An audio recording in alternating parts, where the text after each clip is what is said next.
All right, thank you so much for joining us today. And in this video, I have two sets of questions, and the rest are just repeating itself, like the same question with numbers or values changed, right? So let's see the first one. We have this integration question here. So let me just write this one bold here, plus x squared plus 4x minus 1 dx. So we will just want to integrate this, right? So what we can do is, when we are doing the integration, we can just write this one as integrate 6 out, integrate x to the power 3 plus integrate x squared plus 4 out, integrate x minus integrate 1 dx. So we know that whenever we are doing integration, it's like inverse of what? Differentiation. The function that you differentiated, the results, when you integrate the results, you need to get the function that you do what? You differentiated. So when I want to differentiate this one, I'm going to have x to the power 3 plus 1, then I'll divide it by 3 plus 1. So just add 1 to the power here and divide it by that. So if this one was differentiation, we are going to drop the 3 and subtract 1, right? So that is the idea of differentiation. But with integration, we add 1 and then you make sure that anything on the top here is also here. Then plus x squared. So this one is going to be 2 plus 1 divided by 2 plus 1 plus 4. And then I have x here to the power 1. So I'm going to have times 1 plus 1 divided by 1 plus 1 minus. Now remember, when you differentiate x, you get what? 1. This is with respect to x. So that's the reason why I'm saying that when you differentiate x. So it means that when I integrate 1, I need to get what? X. So the idea is that it was x that I differentiated and then I had the 1. Then since there is no limit here, I'm going to add plus c. So all the solution that we've gotten here, when you differentiate them, you're actually going to have the function here. So when I differentiate what is here, I need to have what is here. When I differentiate what is here, I need to have what is here. When I differentiate what is here, I need to have what is here. And when I differentiate this one too, I need to have what is here. So that is one way that you can also use to check your results, right? So this is going to give us 6 over 4 x to the power 4 plus x to the power 3 divided by 3, and then plus 4 over 2 x to the power 2 minus x plus c. So if I want to do some simplification here, then this is going to be 3 over 2 x to the power 4 plus 1 over 3 x to the power 3 plus 2x squared minus x plus c. So the idea is that when you differentiate this function here, you should have this function right here. So when I differentiate x, you will see that I'll get 1. When I differentiate 2x squared, you will see that I'll have 4x. So that is the idea of what?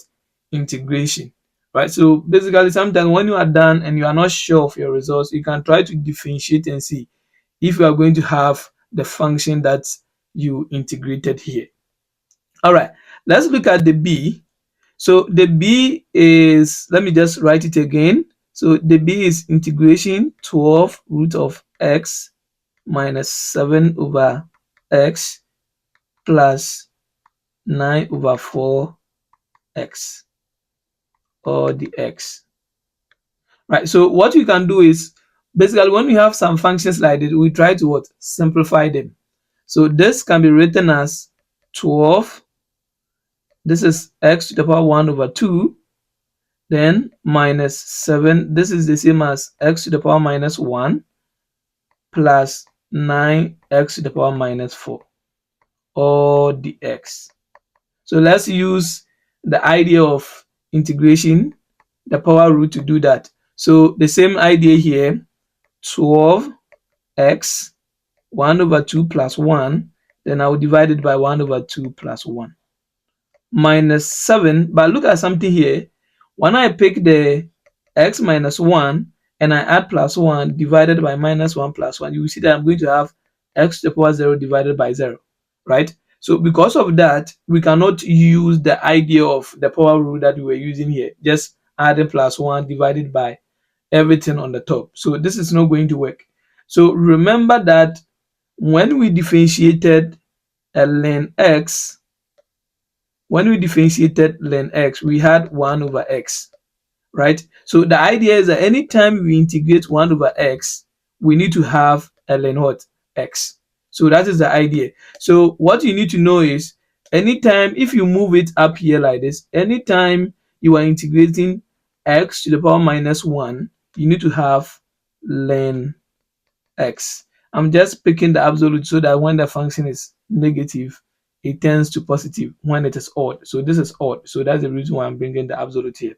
So the idea is that anytime you have x to the power minus 1, which x to the power minus 1 is the same as 1 over x, it means that anytime I integrate 1 over x dx, I'm going to have ln x. That's what you need to know. Or anytime I integrate x to the power minus 1 dx, I need to have the ln x. Because I know that when I differentiate ln x, I'll have 1 over x. So that is one key thing that you need to also learn from here. Then plus, now somebody will ask, what about this one too? This one, because it's more than 1, we can now use the normal power rule to do it. So this will be 9x minus 4 plus 1 divided by minus 4 plus 1. Then I'll add my plus c. So when I simplify this, I'm going to have 12 x to the power 3 over 2 divided by 3 over 2 minus 7 ln x, then plus 9 x to the power minus 3 divided by minus 3 plus c. And then this is, when I simplify this, I'm going to have 8, I think. Yeah, so when I reciprocate, it's like 12 times 2 over 3, 1, 4, 4 to 8.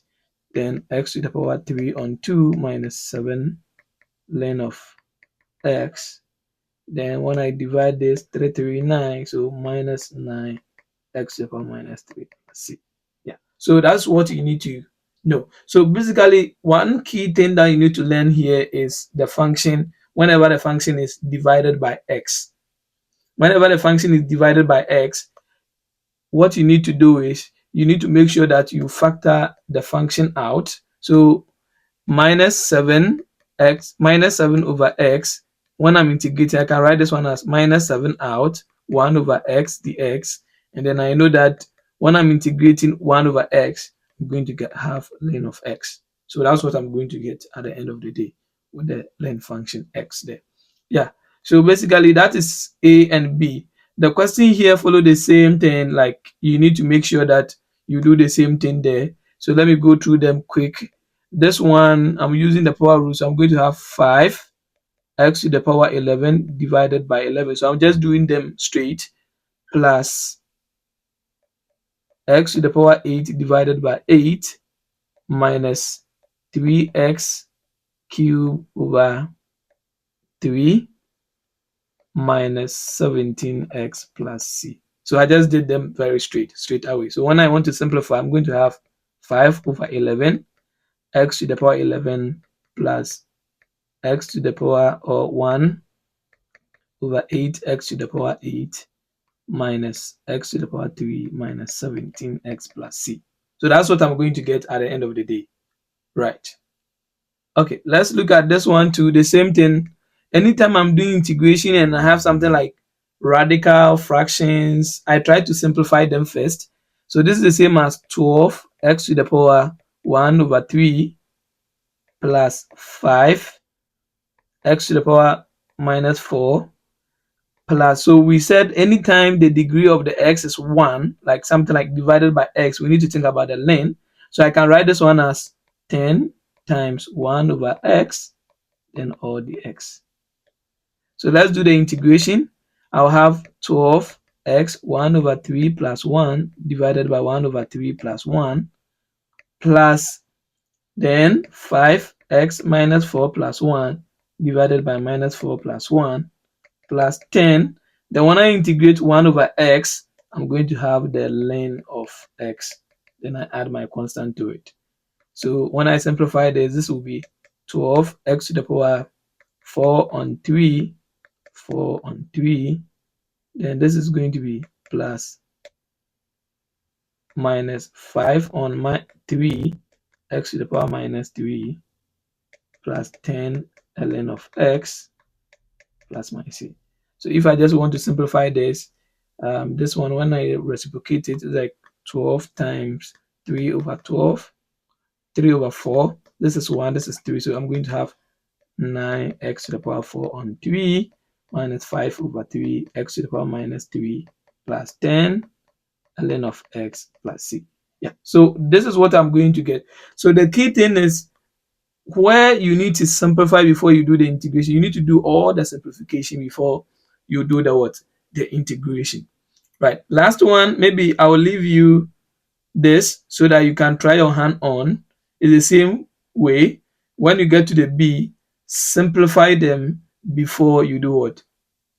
You start integrating, right? And when you are done, you can just leave your results in the comment section. All right, see you in the next video.